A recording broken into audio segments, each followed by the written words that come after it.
साम्राज्य सामान्यांचा असामान्य आवाज।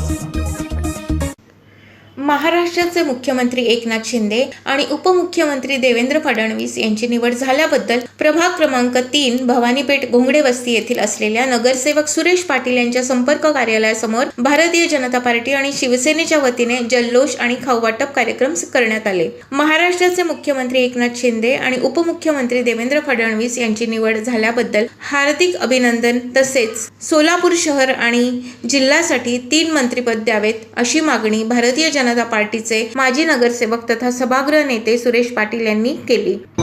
आज सोलापूर शहरामध्ये या ठिकाणी गेल्या महाराष्ट्र राज्यात गेल्या 2.5 वर्षापासून भारतीय जनता पार्टी शिवसेनेचा युती असताना या ठिकाणी आघाडीचं सरकार येऊन 2.5 वर्षात फार मोठ्या प्रमाणात भ्रष्टाचार केलेला आहे। परंतु 2.5 वर्षानंतर या ठिकाणी आदरणीय पंतप्रधान नरेंद्र मोदी साहेबांनी व अमित शाह साहेबांनी व आमचे माजी मुख्यमंत्री देवेंद्र फडणवीस साहेबांनी या ठिकाणी भारतीय जनता पार्टी शिवसेनेचा युती झाला पाहिजे म्हणून एकनाथराव शिंदे साहेबांना या ठिकाणी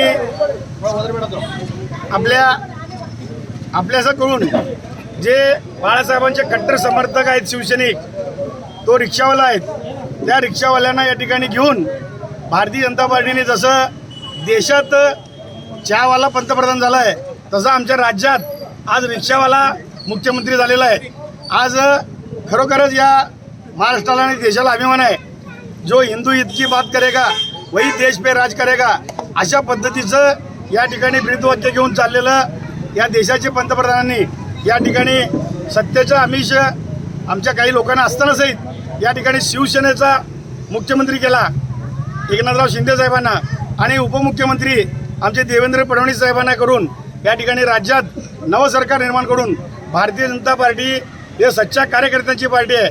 शिवसैनिक हे सच्च्या कार्यकर्त्यांना दिलं पाहिजे म्हणून आज या सोलापूर शहरामध्ये आम्ही भारतीय जनता पार्टी शिवसेनेचे सर्व कार्यकर्ते जल्लोषाचा कार्यक्रम घेतला। यावेळी युवा नेते बिपिन पाटील, विश्वनाथ मंदकल, अप्पू उलगड्डे, श्रीशैल माकणे, परशुराम संटू पटला, किसन घोडके, रघुनाथ मिस्किल, संगप्पा धनश्री, बंडप्पा डोळले, बसवराज जाटगळ, अंबादास बोगा, प्रकाश साळुंके आदीसह हिंदुत्ववादी संघटना, भाजपा, शिवसेनेचे कार्यकर्ते उपस्थित होते।